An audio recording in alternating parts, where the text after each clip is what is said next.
float, drift, zoom, design, create, new order, your style, from chaos.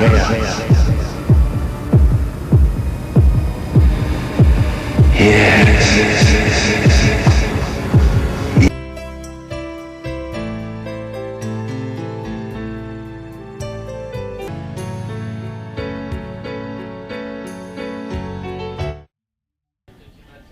Good afternoon. We're here at the Hotel Amsterdam during the Cannabis Cup interviewing Michka, a celebrity of note, a scholar of international acclaim, and an authority on, or perhaps a point of view from the French situation with respect to cannabis and Europe. Michka, thank you for being here today. Hello. Could you give us a little background on your participation in the Cannabis Cup, in the cannabis political action realities here in Europe? So there's several ways I could understand your question. If you mean why am I here asked as a celebrity judge, well, I would imagine it has something to do with the fact that I have written 3 books on the subject of cannabis over a period of almost 20 years. The third one came out very recently, and actually printed on hemp paper, of course, and it came out actually at the same time as I was having a trial in Paris that attracted some attention. I was being sued by Gabriel Nejas for slander.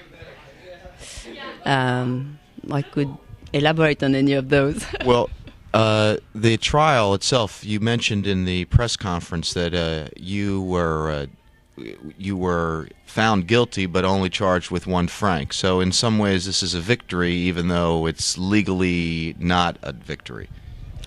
Yeah, it's a defeat for me, but it's a defeat that had its good sides. One of the good sides was that there was a lot of media coverage, and most of the media coverage went in what I would call the right direction, and also the judgment itself signified, I think, quite clearly to Gabriel Nejas, that although he wins this time, it could be the last time, and not to try it again. I see. And was this over cannabis? I'm not familiar with the details of the case. Well, it's not one of those cases in which you can go very easily. Very easily in a short time. What you can say that Gabriel Nejas is the scientist that has been given Western governments good conscience on scientific ground, so-called, for saying that cannabis is a deadly substance. Right, potentially dangerous. That it destroys your brain, that it makes you infertile, that different times at different periods over the last 20 or 30 years, he's come up with different scares, which were that men would grow breast, or that there was that you would get AIDS from smoking cannabis and so on. I see. So you should always wear a condom when you're smoking cannabis. Is that what his recommendation is? It's not exactly quite like that. Well, now you are a scholar, and you've written these 3 books about cannabis. Could you tell us about the latest one? Okay, the latest one. It's in French. I would really love to have it in English as soon as possible. It's called Le Chanvre, Renaissance du Cannabis, which means hemp, the renaissance of cannabis, or perhaps it would translate as the renaissance of marijuana. You could debate on that. In any case, it's a book.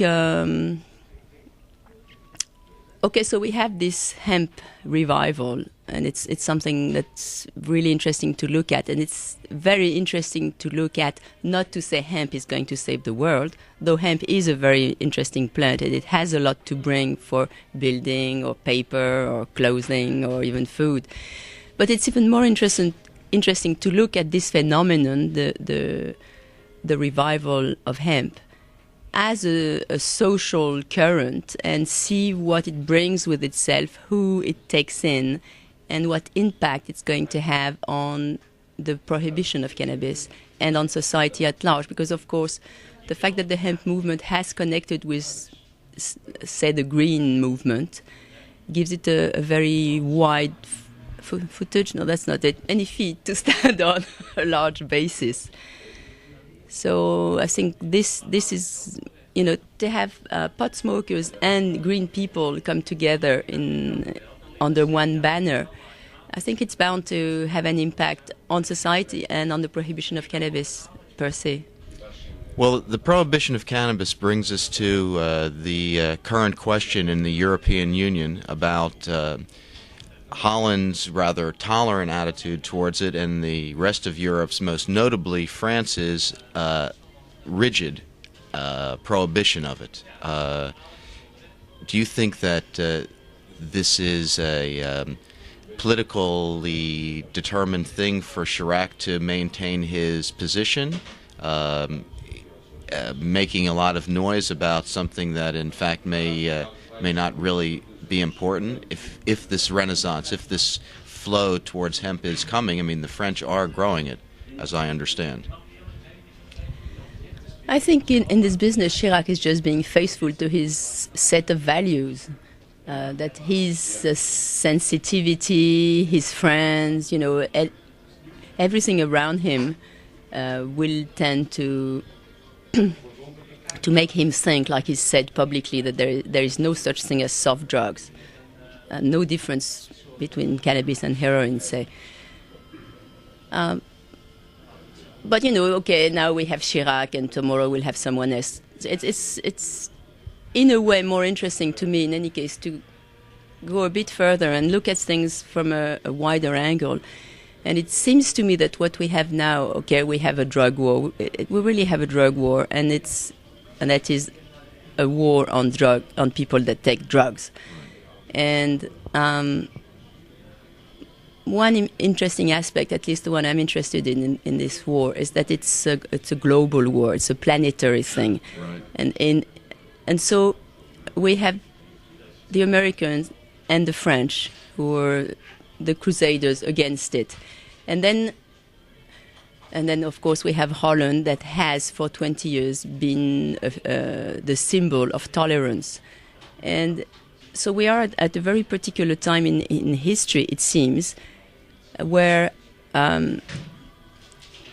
at the very time when Holland is getting so much pressure from the French that they have to signify quite clearly to the rest of the world that okay, we've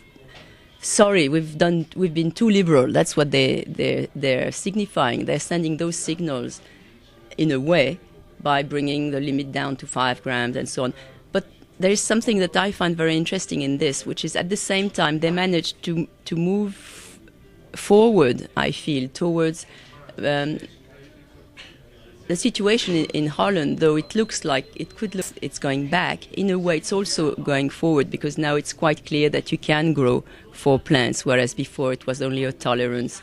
And I think we are nevertheless coming closer in Holland to the point where there will be a true legalization, while at the same time sending signals that it's not the case.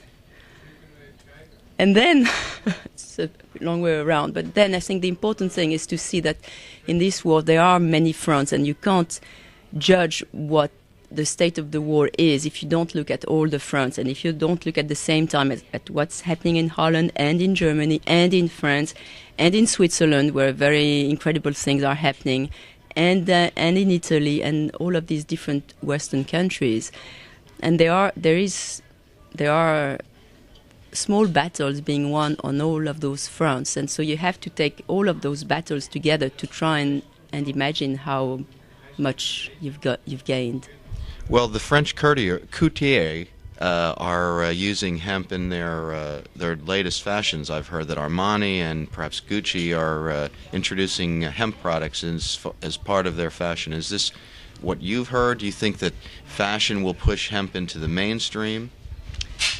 Well, there is a keen interest for hemp in France, in couture, in the high fashion world. So it's always a case of, is there, finding enough hemp fabric we're talking about now, and readily available, and at such a price that it can really go into the big the people that make a lot of clothes. A number of them are interested. There's still a number of there is more demand than supply at this point. That's part of it. And do you feel that countries around the world are beginning to plant it because this demand is going to create a market? Or will the legislation against growing hemp... There's a big confusion between growing hemp. With American in particular have focused on growing because they can't grow hemp. So they focused on growing with the impression that if they were allowed to grow it, then all of the other problems would disappear. But the cruel fact is that if you are allowed to grow hemp and you grow hemp, all you have is, dry stalks, and you're still a long way from the fabric.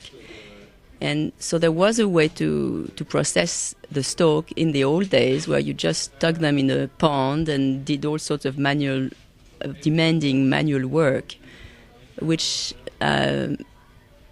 people don't want to do in this day and age, in this society. So we really have to devise other ways.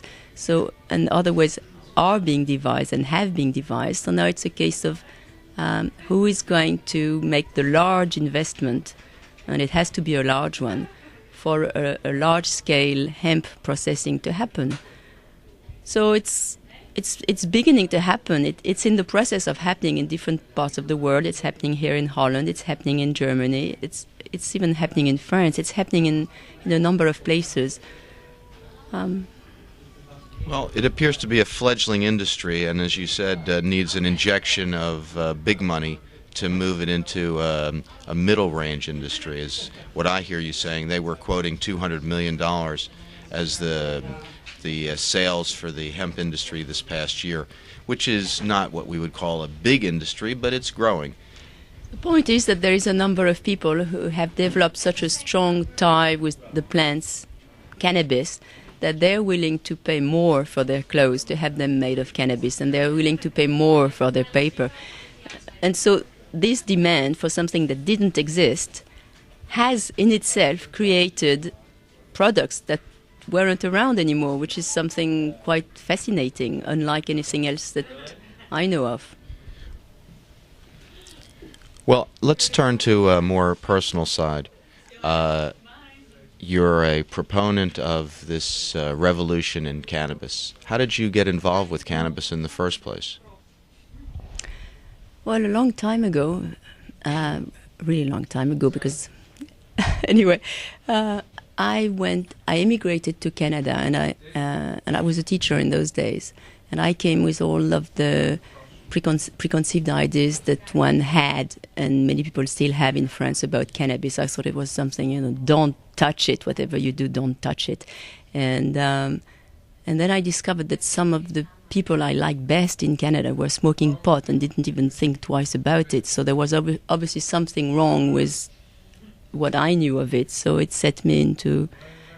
I did a lot of reading at that point, in depth.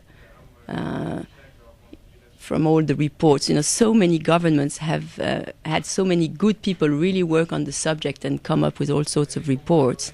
That's in the early 70s, late 60s, or even before that. The reports always said, they said different things, but there was something in common. They always said that people shouldn't go to jail for smoking pot. That's one thing they all agreed on. And of course, the Dutch government was the only government that took notice of this report. None of the other countries ever took any notice, and that's how we end up having the Dutch exception in Europe. Listening to the expert that you've commissioned, that's what made the difference. The Dutch exception, the Dutch acceptance. So okay, this took us away from the personal angle. So the personal angle is looking back now, so this was 25 years ago, and looking back, I can say that cannabis has been a friend to me, and even a guidance. And how would you say it's guided you? I mean, do you use it to write your books?